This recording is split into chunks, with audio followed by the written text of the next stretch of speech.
Good afternoon. Welcome back to Zoology second year class. We almost completed the second unit, the VSAQs. Now we discuss in the next class. Next unit.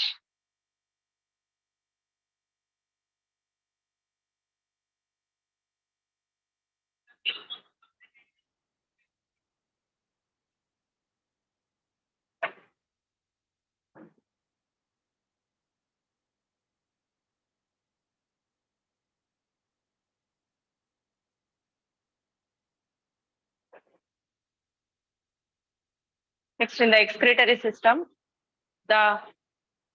what are the columns of Bettin?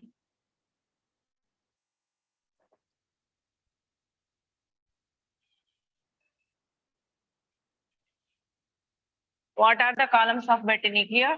In this human kidney is having the, already yesterday only we discussed the inside of the LSF kidney. LSF kidney, they are having the pyramids are there. The inner side medulla pyramids are there. The between the pyramids, the cortex is projected. That cortex we call it as a columns of Bettini, are also called as a renal columns. Another name of the columns of Bettini is called as a renal columns. Clear? Next is the next question. The cortical and juxtamedullary nephrons. Those nephrons are present in the cortex region that we call as a cortical nephrons. And next, those are the Henle's loop is large and they projected into the medulla that we call as a juxtaglomerular nephrons. Yeah. Next, they are the glomerulus filtration. Next, coming to the glomerulus filtration here. Inside of the glomeruli here, the Bowman's capsule is there. The Malpighian body means the inside of the Bowman's capsule, the glomerulus is there. Inside of that, the filtration is occurred that we call as a glomerulus filtration. The what about the glomerulus? The glomerulus means here the Bowman's capsule. I'm drawing the nephron Malpighian body is like this. It is having the two structures are there. This is called as a Bowman's capsule. Bowman's capsule. Inside of that, already in the LAQ we discussed. This one is the blood vessels are there. This is called as a efferent blood vessel or efferent arteriole. This one is called as a efferent arteriole. Efferent, one is coming in and one is the comes out here. The one is enter inside, one is comes out here. That is called as a here this blood vessel network of blood vessel is called data that we call as a glomerulus. Here between the Bowman's capsule and the glomerulus here, the between this the filtrate membrane is there. Through the filtrate membrane, the blood is filtered. That we call as a glomerulus filtration. Here the through the glomerulus the urine is that means the blood is filtered, not urine. Sorry, the blood is filtered here. That we call as a the glomerulus filtration. See this one. You observe here the depending upon the pressures they can see the first step. The formation of first step of the formation of the urine is called as a filtration of the blood. Here in the first step of the formation of urine, actually in the formation of urine, three steps are there. First one is called as a glomerulus filtration. Second is called as the reabsorption, and the third one is called as tubular secretion. The first step is the glomerulus filtration. The blood is filtered in the glomerulus. That process is called as a glomerulus filtration. And see this one, the glomerulus into the lumen of the Bowman's capsule. The gap we call as this one is called as a lumen. This is filtered from the here to lumen. That is called as the glomerulus filtration. This is passive and non-energy consuming process called as a glomerulus filtration. It is a non-passive means that it is no need of the energy and means with the pressure only they can perform. That's why no use of the energy. This is called the glomerulus filtration. It is present in the Malpighian body or the Malpighian body. Sorry.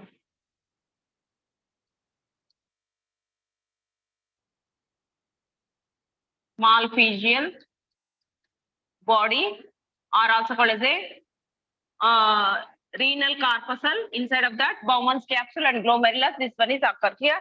Next is the glomerulus filtration rate. Next one is the glomerulus filtration rate. What it is means per minute how much of the glomerulus filtrate is formed. That is called as a glomerulus filtrate. The amount of filtrate formed by both the kidneys per minute. Both the kidneys are forming how much of the glomerulus filtrate, that we call as a glomerulus filtrate rate.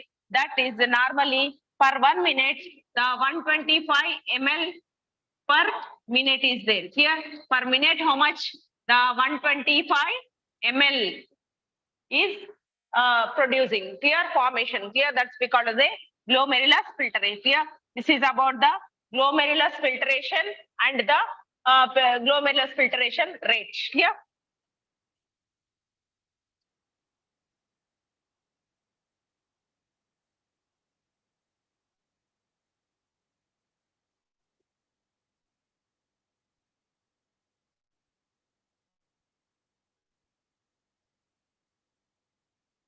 Next VSAQs.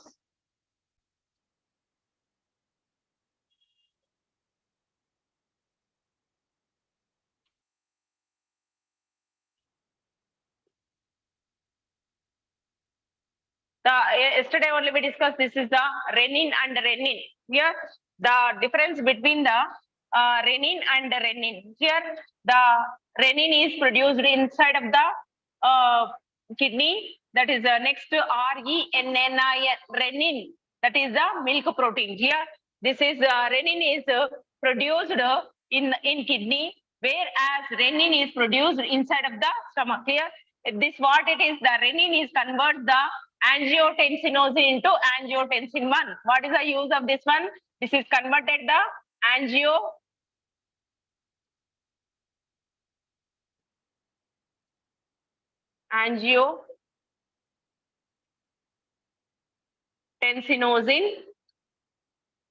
into angiotensin 1. Angiotensin 1. Which one is convert? Renin. Renin is produced inside of the kidney, that is convert the angiotensin, inactive substance, that is converted into angiotensin 1. Here, what about the REN? Renin means it converts the casein protein. Milk protein is there, that we call as a casein. In the presence of the calcium ions, they are formed as a para-caseinate. Para-caseinate. Here, that is about the function of the renin and renin. Here, next one is our next question.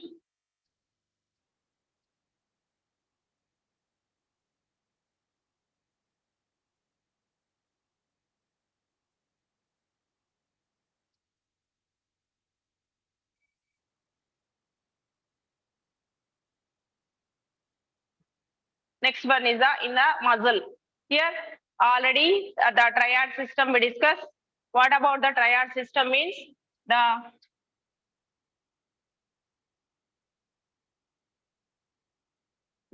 T-tubule. Here the T-tubule and is flanked either side of the several terminal cisternae of the sarcoplasmic reticulum. Here in the skeletal muscle, what will happen means the one fold like this T terminal with the T-tubule is there. Surrounding of that, the cisternae is there. Here, each T-tubule is flanked by the flanked on either side of the several cisternae of the sarcoplasmic reticulum. Sarcoplasmic reticulum cisternae is present in the between the present either side of the T-tubule.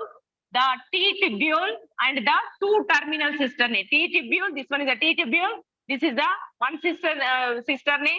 This one is the one cistern. Three are combined and form it as a triad system. Here, T-tubule and the two terminal cisternae, the side form it as a triad system. Three are combined. That's why we call it a triad system. Here, next is the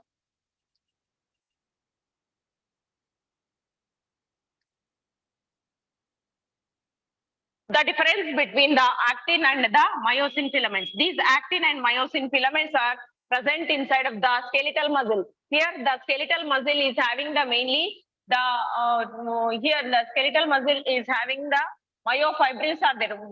Muscle fibers inside of that myofibrils are there. They are having the contractile proteins are there.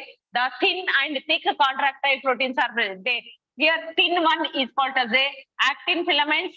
The thicker one is called as a myosin filament. Here, so that's why the skeletal muscle is having the striated muscle. Stripes are present where the myosin filaments proteins are there.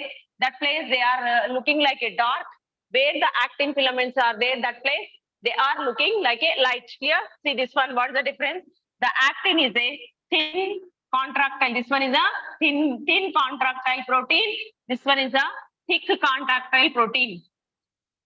Both of them are the contractile proteins only. They are present inside of the myofibril of the skeletal muscle only. But here what it is means, these are the thin and these are the thick. Next is the actin is present in the light band. Here in the skeletal muscle, you observe not that in the skeletal muscle is having the, for example, like this skeletal muscle is there. The inside of that, it is visible the dark and light alternate bands are occur. Here dark band we call as A band and the light band is called as I band. Like this A and I alternate bands are there. This is how they are present means they are present in the this actin filaments are present in this place. Which filaments are, which proteins are present? Actin filaments are there. Where the dark place is there, that place myosin filaments are there. Here myosin is a thicker one, that's why it is looking like a dark. Actin is a thin, that's why it is a looking like a lighter, means the light band. Here the actin is a thin contractile protein and it is present in the light band is called as the isotropic band. What is the full form of the I band means?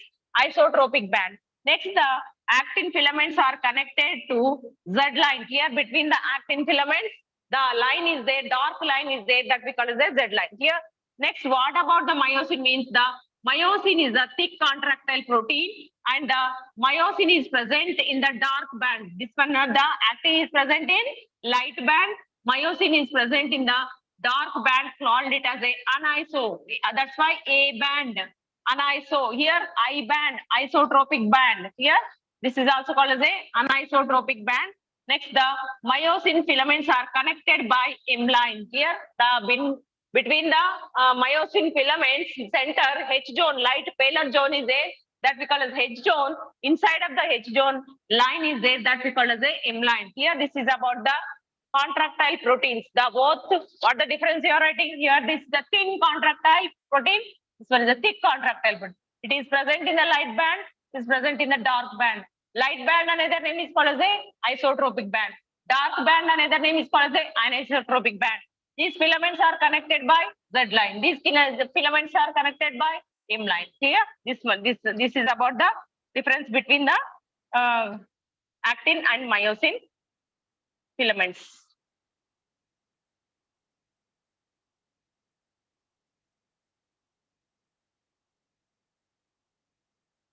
Triad system is the very, very important.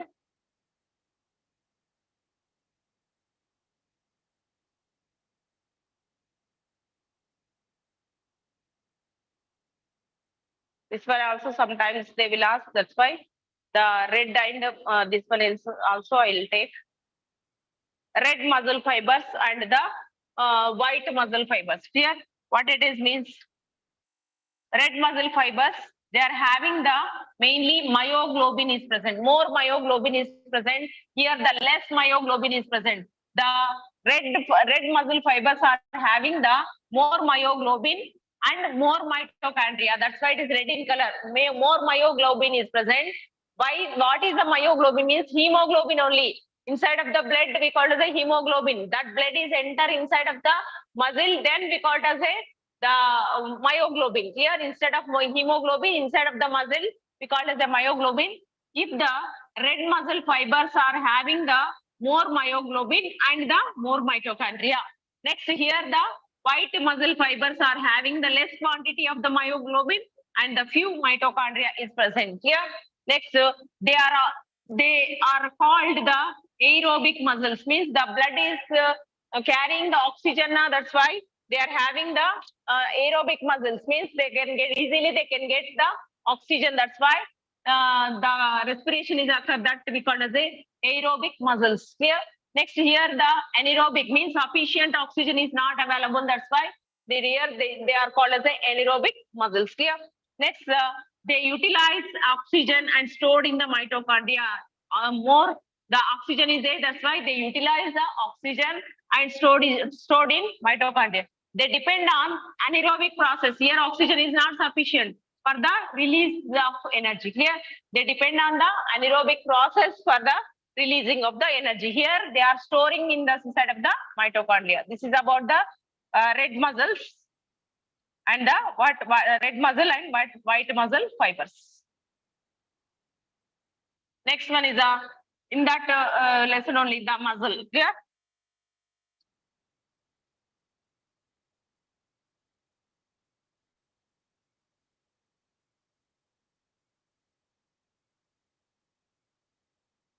Muscle is finished. Sorry, skeleton. Next is skeleton. Muscle already finished.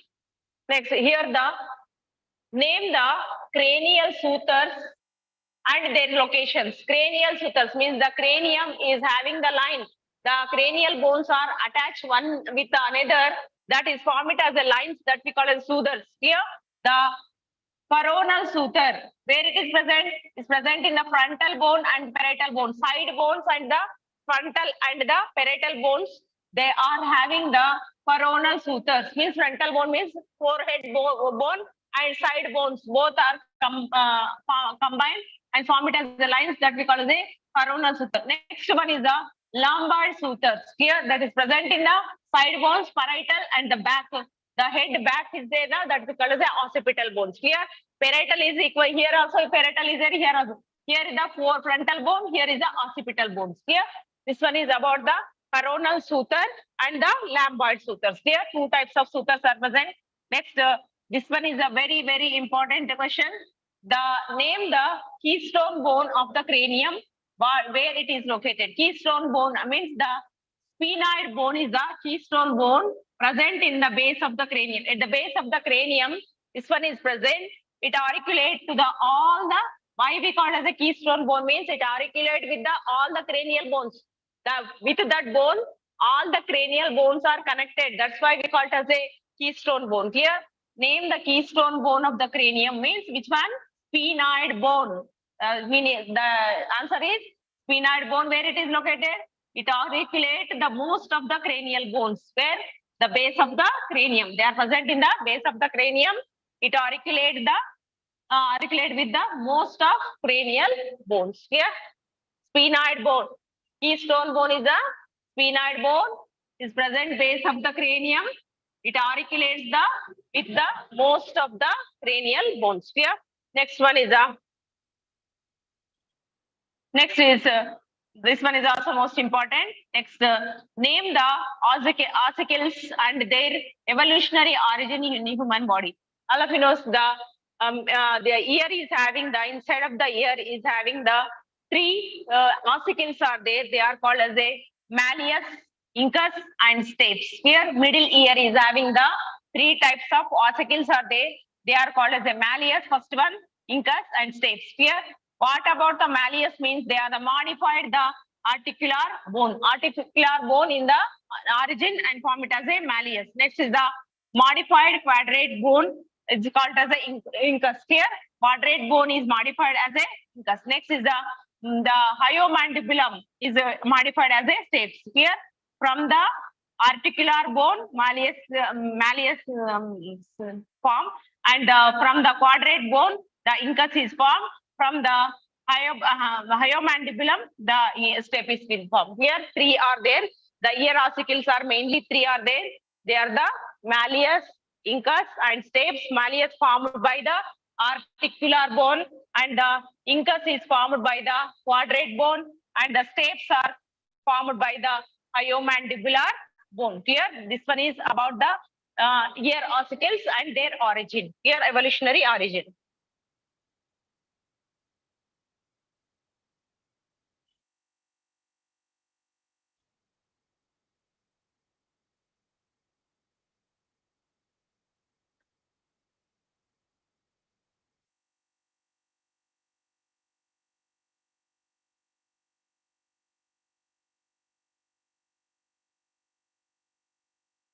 These are important. Next one is next inside of the nervous system.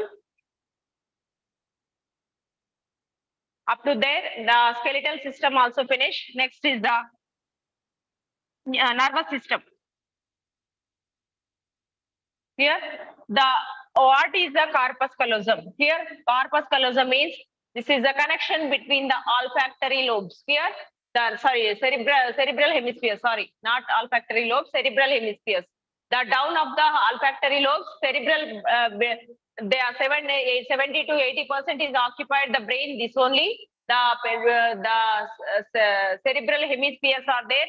Right and left cerebral hemispheres. For example, I am drawing the rough diagram here.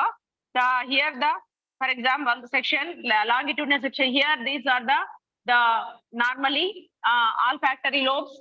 Olfactory lobes are having the next part is called as the biggest. These are called as a cerebral hemisphere. Longitudinal section I am taking here. This one is called as a olfactory lobes. Olfactory lobes. Brain is having the anterior side. They are having the olfactory lobes, and down bigger structures are there. They are having the gyri and sulci, and this we call it as a cerebrum. Cerebrum are also called as a cerebral hemisphere. Cerebrum means total combinedly we call as a we combine it as called as a. I'll write it clearly.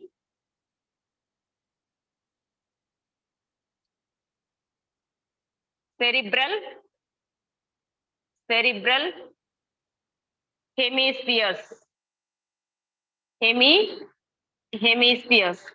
Here, this is the right side one. This one is the left. Or the right is the left. Here, the cerebral hemispheres are right and left. Cerebral hemispheres are interconnected by the nerve band. Nerve band is connected between the right and left cerebral hemisphere that we call as a corpus callosum. Here, after the olfactory lobes, the cerebrum is divided into two, right and left, that we call as the cerebral hemispheres. These cerebral hemispheres are internally connected by the nerve band that we call as a corpus callosum. Here, see this one. This is a corpus callosum. It is a transverse. It is arena. The transverse, the internal connected between the cerebral hemispheres. Here, beneath the cerebral cortex. Beneath the cerebral cortex, it will be present. Next, it is made up of wide flat bundle of myelinated fibers. Here, they are having the myelinated neurons are present. That's why called as a myelinated fibers. Here, next, it coordinates the functions of two cerebral. Means they are coordinatedly working with the cerebral the functions. Here, coordinating of the functions of the two cerebral hemispheres. Here is a transverse nerve band. Actually, corpus callosum means the transverse nerve band present between the two cerebral hemispheres are called as a corpus callosum.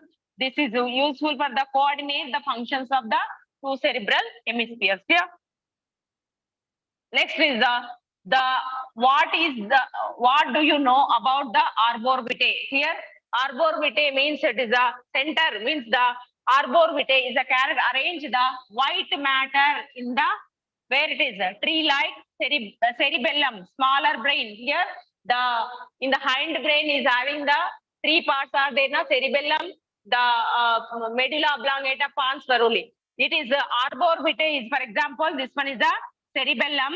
Inside of the cerebellum, the white matter is forming like a tree-like appearance is there.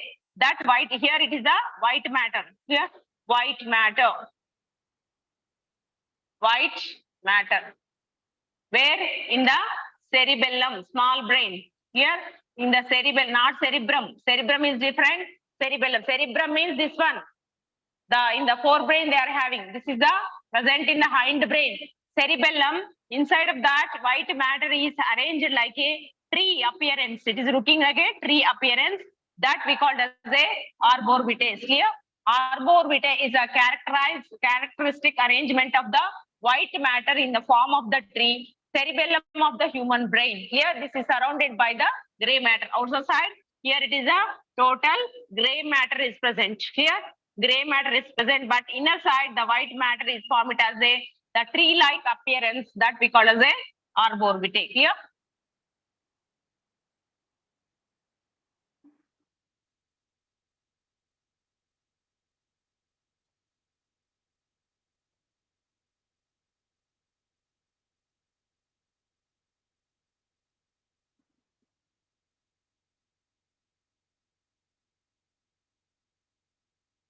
Next one is the thoracolumbar division.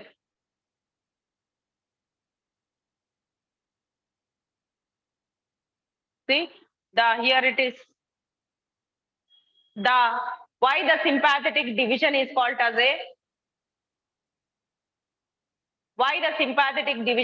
a thoracolumbar division. Here, sympathetic division of the autonomic nervous system. Here, autonomic neural system. The proganglionic nerves arise from the thoracic region and the lumbar region. Thoracic and lumbar region of the spinal cord. Here, in the sympathetic division, sympathetic nervous system, the nerves are arise from the thoracic region as well as lumbar, down of that lumbar region of the spinal cord. Here, they are called as the name thoracic. Tarco means thoracic nerves and the lumbar means lumbar nerves combined and form it as the sympathetic division. That's why that we call as a thoracolumbar division. Here, next.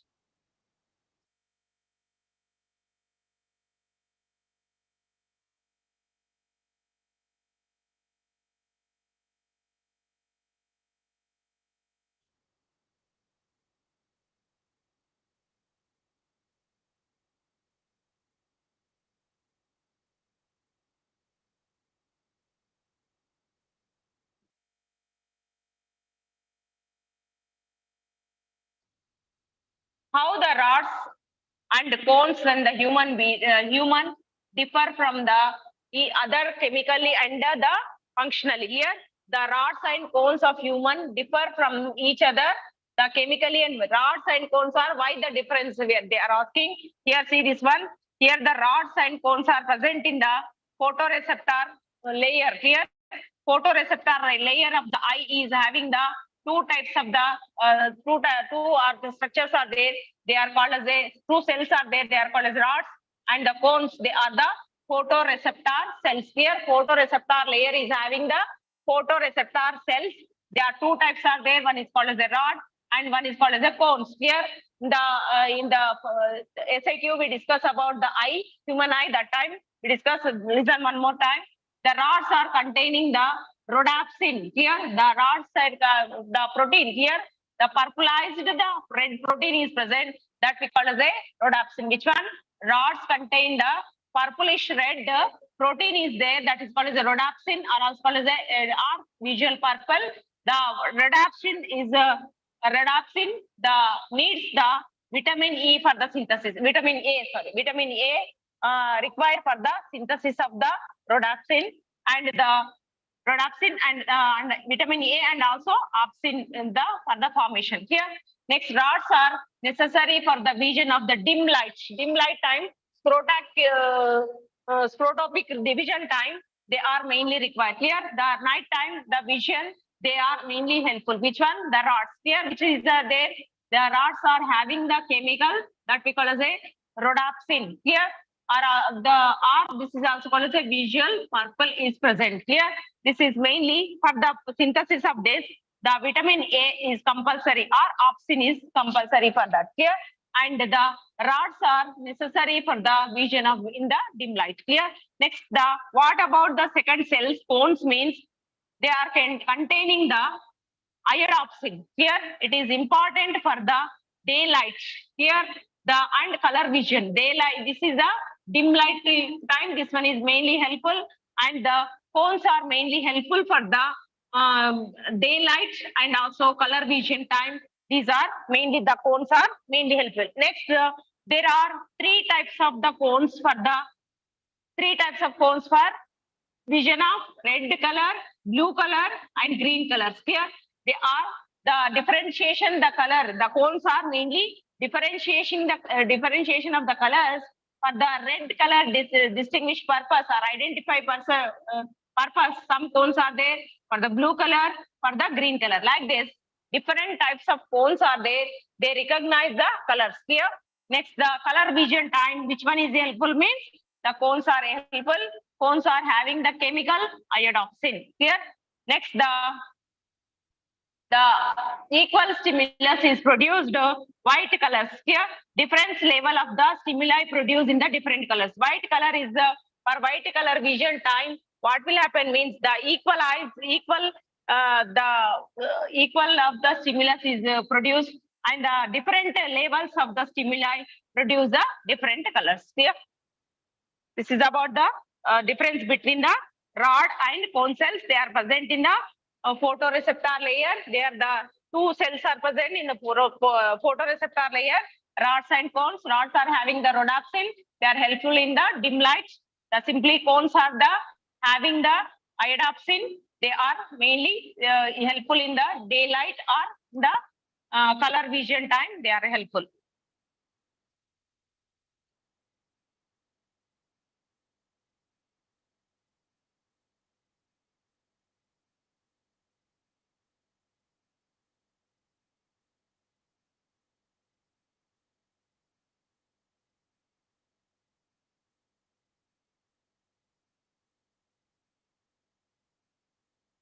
Next is organ of Carty.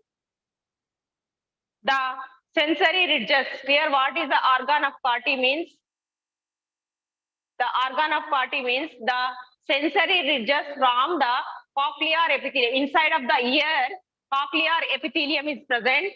That is on the basilar membrane of the inner ear is called as the organ of Carty. Where it is present means the sensory ridges formed on the cochlear epithelium. Here, the number of ridges are formed on the cochlear epithelium.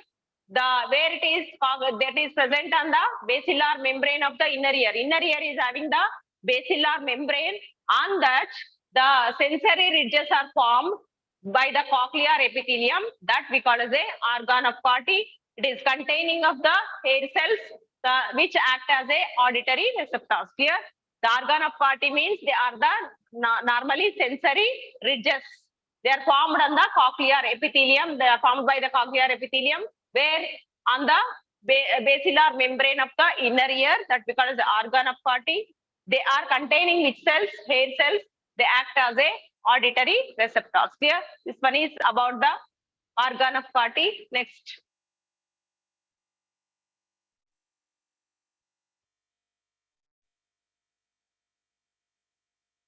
Next is the excretory, the endocrine system.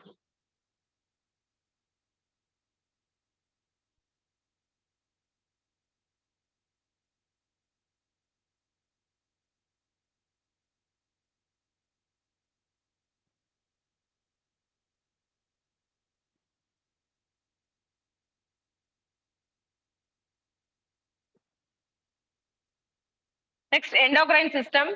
The first one is the what is acromegaly? Excess of the growth is called as a acromegaly. Here means the pituitary gland, the pituitary growth hormone is producing growth hormone more. That time it is causing that we call as acromegaly. Name the hormone responsible for this disorder. Here, what it is?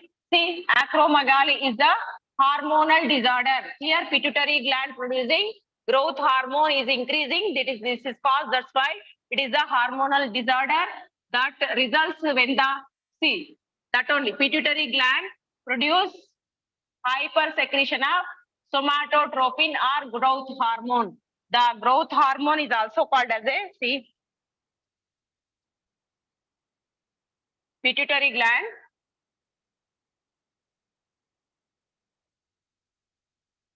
gland actually producing number of hormones. The mainly it is here we are discussing growth hormone, GH hormone. This is also called as a somatotropin hormone. Somatotropin hormone. This somatotropin hormone excess is secreting more than the normal is secreting. That causes the excess of the growth. That we call it as a acromegaly. See this one. What it is means, in this disease is characterized enlargement of the bones. Here, enlargement of the bones of jaw, hands, feet, and the thickening of the nose, lip, and eyelids. Here, they are bones are more grow, jawbone is more growth, and also feet and the hand bones also growing more, and the nose also becomes as a thick, and the lips and eyelids also broad. That we call it as a, that type of characteristic is called as a acromegaly. Here, excess of the growth is present in the human. That we call as a acromegaly. This is a hormonal disorder. Clear?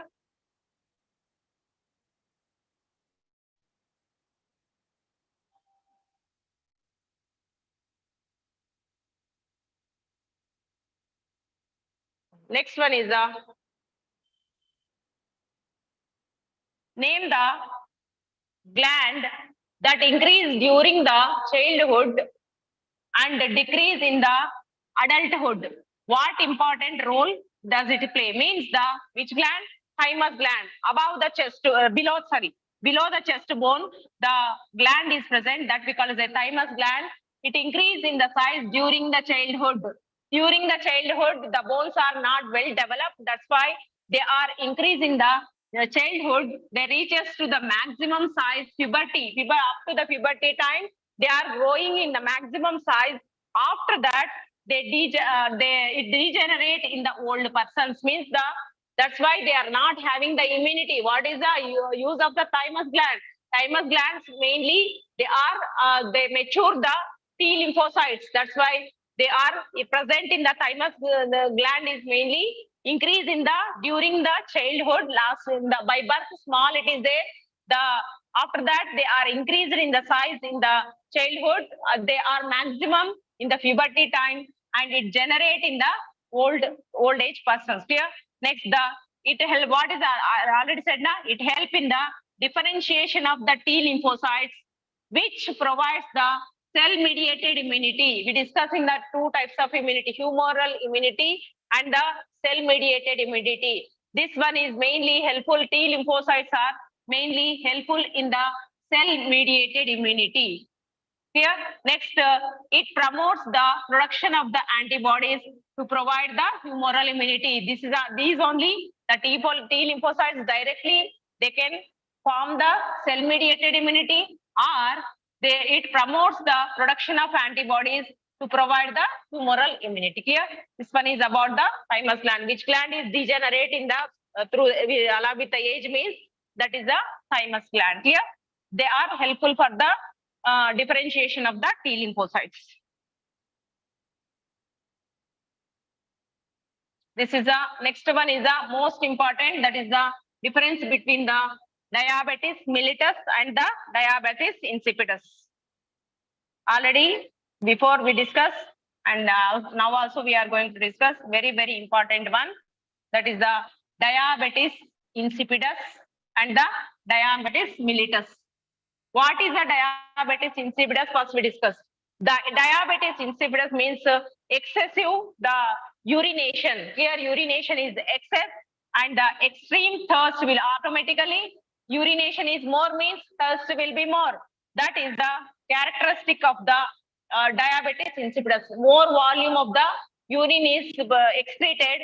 That disease we call as a diabetes insipidus. Automatically extreme thirst will occur. Next is how it is occur means what deficiency causing this disorder means mainly hyposecretion of the vasopressin hormone. Here the hypothalamus is producing the vasopressin hormone that is enter into the neurohypophysis, the neurohypophysis of the pituitary, that is releasing the vasopressin. That is also called as a antidiuretic hormone. This antidiuretic hormone,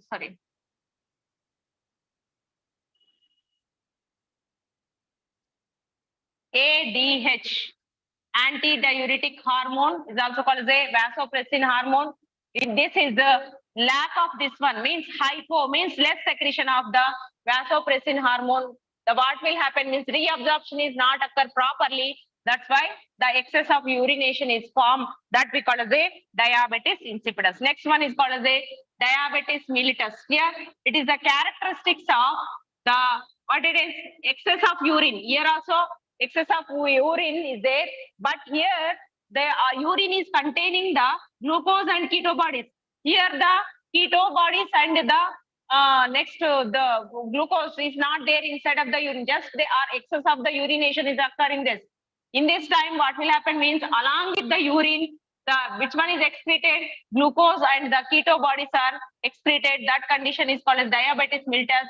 It is due to the under secretion or hyposecretion of insulin hormone. What is the insulin hormone?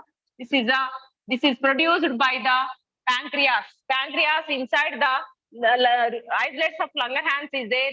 These islets of Langerhans beta cells is producing the insulin hormone. This insulin hormone is less.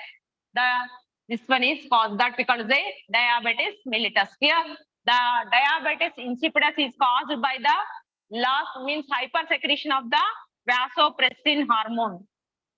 Vasopressin hormone are also called as a. This one is also called as a the ADH hormone, antidiuretic hormone. This is mainly diabetes mellitus, mainly caused by the hyposecretion of the insulin. Here, this one is about the difference between the diabetes mellitus and the diabetes insipidus.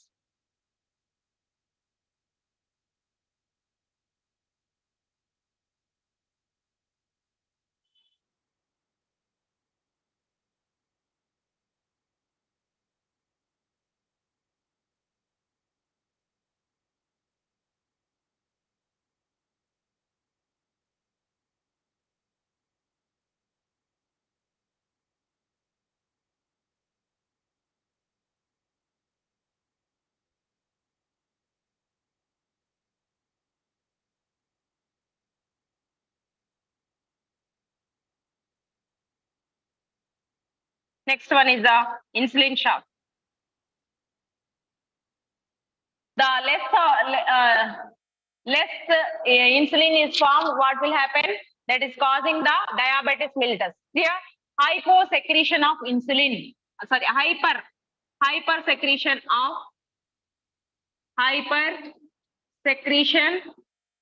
of insulin. Hypersecretion of insulin causing the insulin shock. Here, what it is means, it is a condition that occur due to the, see here, hypersecretion of insulin or due to the overdosage of, we are taking inside, the dosage of insulin. The diabetic patients are taking the insulin, that time excess doses they can take. This condition is formed that we call as a insulin shock. What is the characteristic means the hyperglycemia, hypoglycemia means inside of the blood, the glucose ratio is less. The ratio is less inside of the blood. That condition is called as the excess is there. That is called as a diabetes mellitus. Excess is there. That is eliminated through the urine. That we call as a diabetes mellitus. In this condition, what will happen means the glucose is less inside of the blood. That's why that condition is called as a hyper. Here, see, low glucose level in the blood is called as a hypoglycemia. When the characteristic in the insulin shock is the hypoglycemia. Here, this one is about the insulin shock. The both of them are opposite. Diabetes mellitus by the hyposecretion of insulin. The insulin shock, hypersecretion of the insulin. Here.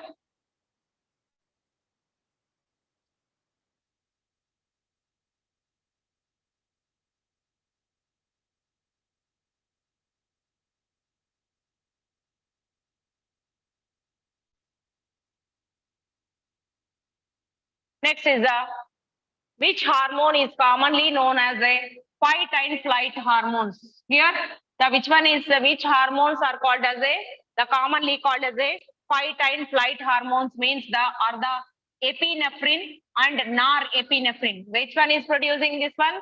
This is produced by the adrenal gland. Here, which one?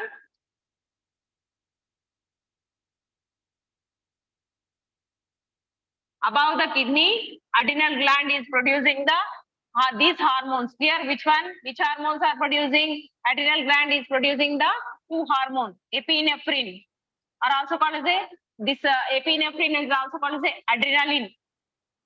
Epinephrine. And one more, norepinephrine. Epinephrine and the norepinephrine. One is responsible for the fight, means they are increase the heartbeat and the blood pressure. One is increased by the flight, means they becomes as a normal condition, that because of flight. These are which hormone is commonly known as the fight and flight hormone, means epinephrine and the norepinephrine are called as a flight, are also adrenaline, noradrenaline also you can say. The called it as the fight and the flight hormones. Here they are secreted by the adrenal medulla. Adrenal gland is having the, for example, see this one. This is the kidney. Above that one, adrenal gland is present. This is having the two regions. Outer region is called as a cortex region. The inner is called as a medulla region. Here, the mainly the medulla region is producing these two hormones. Here, the response to the stress and emergency of the adrenal glands. Here, stress and emergency time, these two glands are, the hormones are not glands, two hormones are produced. Here.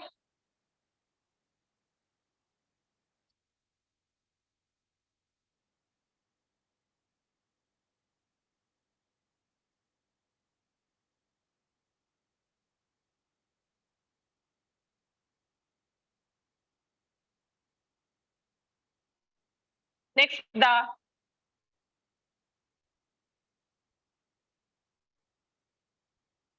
erythropoietin.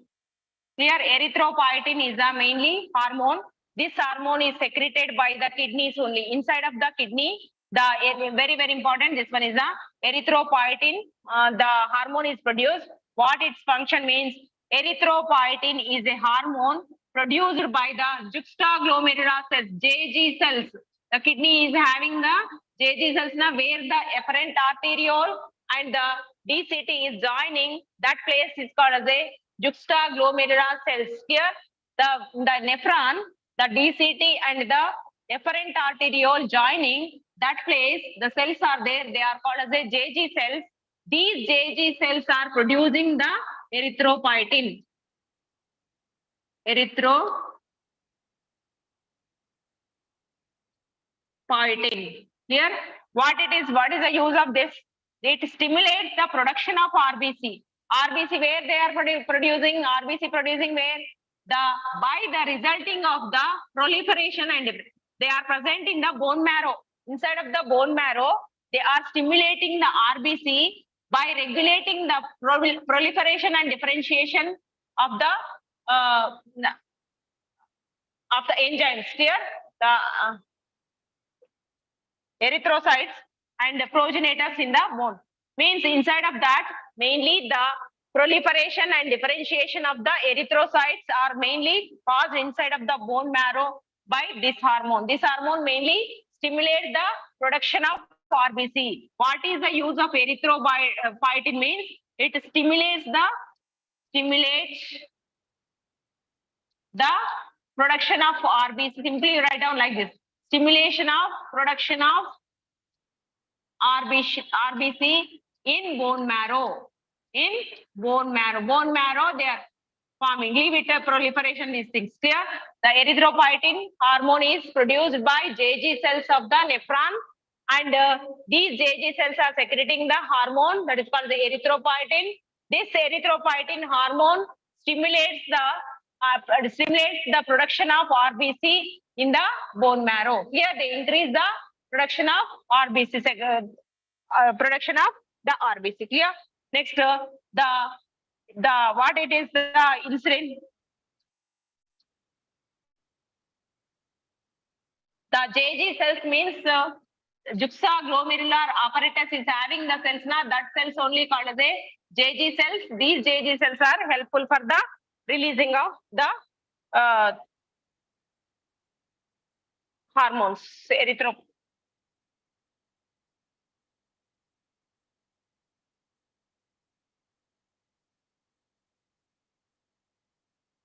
Next, the immunity.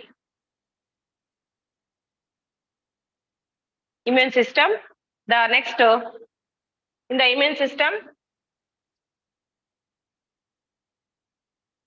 the first one, the important one, the write the names of the 4 mononuclear phagocytes. Here, the which one phagocytes means they are engulfing of the microbes or and the another organisms, and they destroy them.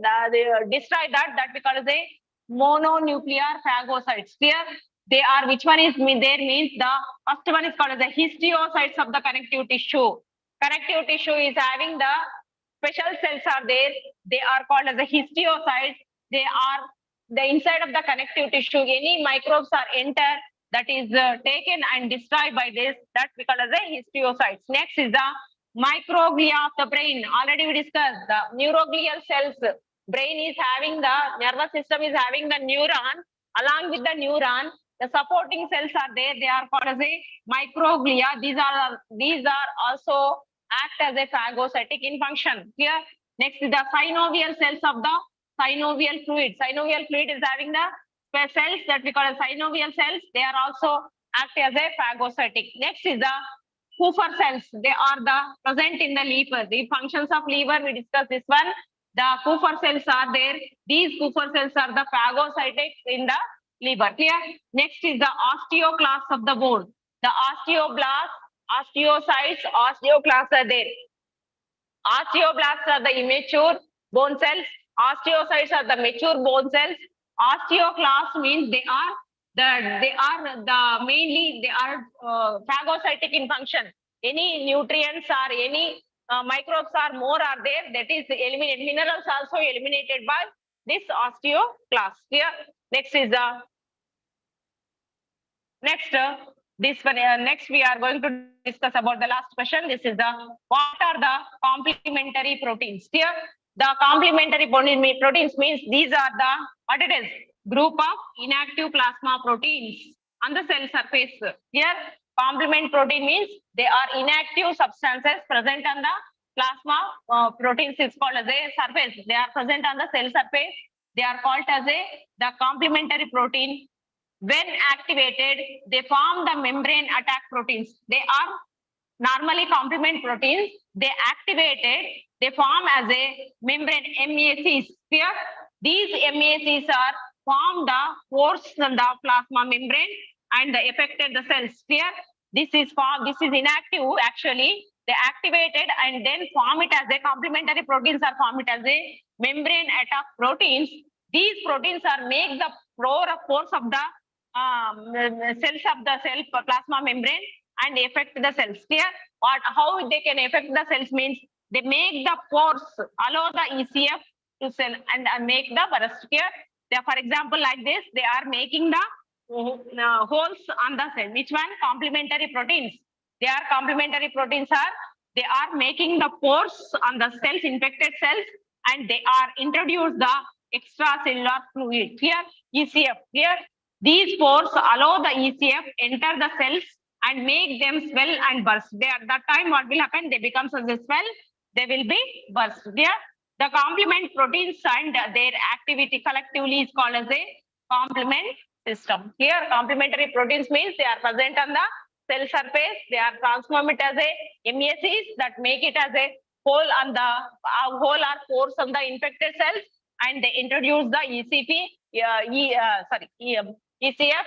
They make the swollen and they become burst. That we call as a complementary proteins. Here, remaining is this one is also important. We will discuss in the tomorrow's class. The immunity and the endocrine system. The compulsory one question, one BSAQ is there. That's why learn it. This the next one is also this is also important. And next we are coming the reproductive health also inside of that also BSAQs are important. The remaining all the BSAQs we can discuss in the tomorrow's class. The same this tomorrow same time we will meet.